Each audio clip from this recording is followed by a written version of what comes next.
Hey everyone. I'm a 34M and I've been married to my wife, 32F, for 7 years. We've got what most people would call a picture-perfect life. A nice little house, 2 steady jobs, a golden retriever named Max, and, until recently, what I thought was a solid, honest marriage. Things started to shift about a year ago. Nothing major at first, just small things. She started going out more with friends, staying late after work, and getting snappy at the smallest things. If I asked how her day was, she'd roll her eyes like I was interrogating her. I chalked it up to stress. She'd been saying she wanted a baby for a while, and we were trying, but not super seriously. Then one day she comes home all giddy, practically glowing, and says she's pregnant. I was shocked but excited. I didn't think we were in the zone yet, but hey, miracles happen, right? Or so I thought. So, like I said, she tells me she's pregnant, and I'm trying to be supportive. I start prepping baby books, setting up a nursery, eating healthier with her. But here's the thing, emotionally, she checked out. She barely wanted to talk to me, didn't want me going to doctor appointments, and kept making excuses like, it's just overwhelming. Let me have space. I didn't want to be the guy who smothers his wife during pregnancy, so I gave her what she asked for. But something kept nagging at me. There were little red flags. She was texting all the time and would tilt her phone away. She once called me a different name when she was half asleep. James, we don't even know a James. She started picking fights over nothing, like me folding the towels wrong or breathing weird. One night, I left work early. I wanted to surprise her with dinner and maybe try to reconnect. But as I pulled into the grocery store lot to grab a few things, I saw her standing next to a car, laughing with a man. It wasn't just the laugh. It was the way she touched his chest, the way he leaned in. Then she kissed him. And I swear to God, they both climbed into the back seat of that damn car like teenagers. I froze. I wasn't even angry at first, I just stood there stunned. Then I pulled out my phone and took a picture. I didn't see the guy's face, just his body, his car, and her, clear as day. I left without saying a word. That night, I didn't say anything. I couldn't. I just stared at the ceiling while she snored beside me like nothing happened. My brain was on fire trying to process what I saw. The next morning, she was all smiles. Morning, babe, how did you sleep? Like she didn't just play tongue twister with some dude in a random car the day before. I wanted to scream, but I kept it cool. I needed more information before I made a move. Over the next few days, I played detective. I checked her shared location history. She turned off her location services. Classic. Her phone had a new password. Also classic. Her best friend, who used to be super chatty with me, suddenly stopped texting back. I casually asked, so who's James? She froze for half a second, then launched into a fake laugh. What? Who's James? I don't even know a James, babe. Are you okay? That "are you okay" hit me hard. Like I was the crazy one for noticing something was off. By the end of the week, I noticed she was getting groceries a lot. Always around the same time. Always gone for 30 to 45 minutes. So one afternoon, I followed her. She didn't go to the store. She parked at a small public park and waited. Then that same damn car pulled up. The same car from the other day. She jumped in, not even hesitating, and again, they slid into the back seat like it was some kind of routine. I got closer this time. I wanted to see who it was. But they stayed in the back, windows fogged. I got the license plate though. And that changed everything. I took that license plate home and ran it through every resource I could find. A buddy of mine works in towing, so I hit him up and asked him to do a little favor. I told him it was a case of a suspicious vehicle near my property. Little white lie. An hour later, he texts me the info. The car was registered to my dad. I stared at the screen for a solid 5 minutes, waiting for my brain to unglitch. It didn't. My dad. The man who babysat our kids. The man who came over for dinner almost every Sunday. The man who taught me how to drive. The same man I called after every argument with my wife. I felt like vomiting. My stomach twisted into this knot that just wouldn't let go. I called him. No answer. I called her. She answered like nothing was wrong. Hey babe. I'm at the store, need anything? I said, yeah, I need you to tell me why the hell you're hooking up with someone in a car that's registered to my dad. There was silence. For the first time in a long time, she was speechless. Then came the hysteria. What are you even talking about? Are you following me now? Are you seriously that paranoid? Wow, you're sick, you need help? Click. I hung up. I sat in my living room for 2 hours staring at the family photos on the wall. Her, me, our 2 kids, and in the corner of one of them, my dad holding our daughter. It was like my entire world shifted sideways. The betrayal wasn't just hers anymore. It was his too. After that call, I didn't sleep. I couldn't. I just kept running through every memory, every conversation, every weird look or awkward silence during family dinners. You know those scenes in movies where everything flashes back in slow motion and suddenly things click? That was my life now. I decided not to confront her immediately. I needed proof. I needed to know I wasn't just losing my mind.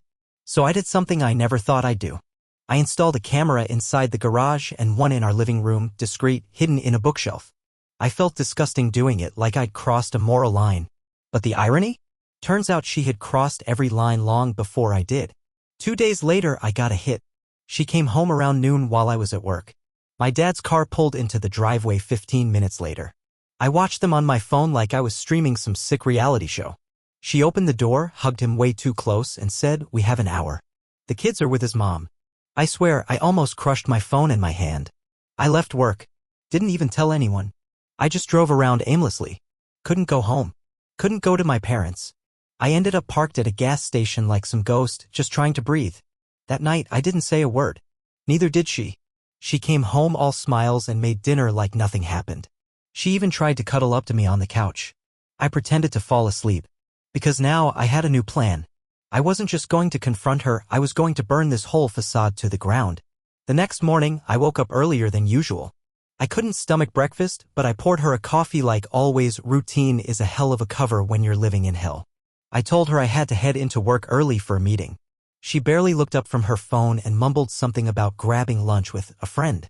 I already knew what that meant. I drove 2 blocks away, parked, and waited. Sure enough, about 30 minutes later, a car I recognized all too well rolled up. My dad. They didn't even try to be discreet this time. She jumped into the passenger seat like a teenager sneaking out. They laughed, touched hands, and then drove off. I followed them. It felt surreal, like I was floating outside my body watching someone else's life implode in real time. They didn't go to a hotel. They didn't go to a restaurant. They parked in a dead-end spot near the outskirts of town, wooded, private, quiet. And they got into the back seat. That was it. I couldn't unsee it. I couldn't unknow it. I slammed the brakes of my soul right there. I didn't confront them. Not yet. Instead, I drove straight home, grabbed every single shred of proof I had, and went to my best friend's house. I needed someone else to look at it and say, "You're not crazy. This is happening." He did. I called my lawyer that night. And the next morning, well, let's just say the confrontation wasn't going to be a conversation. It was going to be revelation. I didn't sleep that night. I couldn't. My mind kept replaying the image of my wife in the back seat of a car with my dad. It was like some twisted movie with no escape. But I was done being a passive character in my own life. The next morning, I acted normal again. Got the kids ready. Packed their lunches. Kissed them goodbye. But instead of heading to work, I waited until she was alone at home and I came back. I walked in quietly. She was on the couch, scrolling through her phone like she hadn't just obliterated our marriage 24 hours earlier. I stood there in the doorway just watching her. The woman I married. The mother of my children. The person I thought I knew. "I know," I finally said. She looked up. "Know what?" "I know you're cheating. And I know who it's with." Her expression twisted, first confusion, then panic, then anger. "What the hell are you talking about?" I dropped a flash drive on the coffee table. GPS logs. Phone records. Photos. All of it. "You were in his car yesterday. You were in the back seat. I followed you." She went white. "You were spying on me. How dare you? That's a violation of my privacy." That's when the switch flipped. Instead of shame, she chose rage. Full hysteria mode. "You're crazy. You're obsessed. You work all the time, you ignore me, you never listen, and now you're accusing me of this." "Oh, I'm not accusing. I'm confirming. And I already spoke to a lawyer." She screamed. Threw a pillow at me. Cried. Swore. Called me manipulative, controlling, paranoid, you name it. But I just stood there, dead inside. I didn't even raise my voice. I told her I was filing for divorce. That I'd be staying at a friend's until she packed her things or I got temporary custody set up. That I wouldn't expose her to the kids yet, but if she made this ugly, I could make it uglier. She said nothing. Just stared at me like I was a ghost. But here's the kicker. I still didn't know it was my dad. I spent the next few days like a ghost, existing in a fog of confusion and betrayal. The divorce papers were in motion. The kids were staying with my brother. My wife, or ex-wife by then, was barely speaking to me unless it was to scream about how I was ruining everything. But I couldn't shake it, the gnawing feeling that something more was missing. Something deeper. There was a strange part of the story I hadn't been able to piece together yet. I went through the pictures again. The ones from the flash drive. One photo showed the back of a man's head in the front seat of the car where she had been. It wasn't clear enough to make out the face, but I couldn't stop staring at it. I had no idea who that man was, but I kept thinking there was something about him that felt too familiar. Then it hit me. I knew that hairline. I knew the back of his head. I couldn't believe it. I didn't want to believe it. But the evidence was right there in front of me. That's when I called my dad. I hadn't spoken to him much since the fallout. But I had to know. So, with shaking hands, I dialed his number. He picked up after a few rings, sounding casual, even a bit surprised to hear from me. I didn't waste time. Dad, I need to ask you something. And I need you to be honest. Of course, son. What's going on? I exhaled slowly, the words burning in my throat. Were you in a car with Sarah yesterday? Were you with her in the back seat? There was a long pause on the other end. A long pause. Then finally, a soft, defeated voice. I didn't mean for it to happen, son. I never planned it. I felt like the ground fell out from under me. My dad. The man I'd looked up to my whole life. The person who had been a constant in everything. The man who should have been my protector. And here he was, confessing that he'd been sleeping with my wife. He tried to explain. The typical excuses, the rationalizations. How he'd felt lonely after his divorce, how Sarah had been so kind to him at family gatherings. How one night, one thing led to another. But none of it mattered. You slept with my wife, I said, my voice barely a whisper. My wife, Dad? There was silence.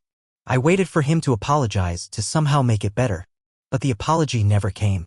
Instead, he just said, I didn't know what I was doing. I messed up, son. I'm sorry. I ended the call. I didn't want to hear anymore. I didn't want to talk to him ever again. The last remaining shred of my trust was gone. Conclusion, what I learned. The truth hurts. In a way, the not knowing was even worse. The betrayal wasn't just my wife's doing, it was his. And it tore me apart. But through all the anger and shock, I realized something about myself. It's not about revenge. It's about taking control of your life again. I knew I couldn't fix what was broken, but I could choose how to move forward. And I chose to let go of the past, even if it meant losing the people I thought I could trust the most. If you find yourself in a similar situation, learn from my mistakes. Don't let them manipulate you into thinking you don't deserve better. You do. And when you finally start to heal, you'll realize that life has a way of showing you the truth even when it's the hardest thing to face.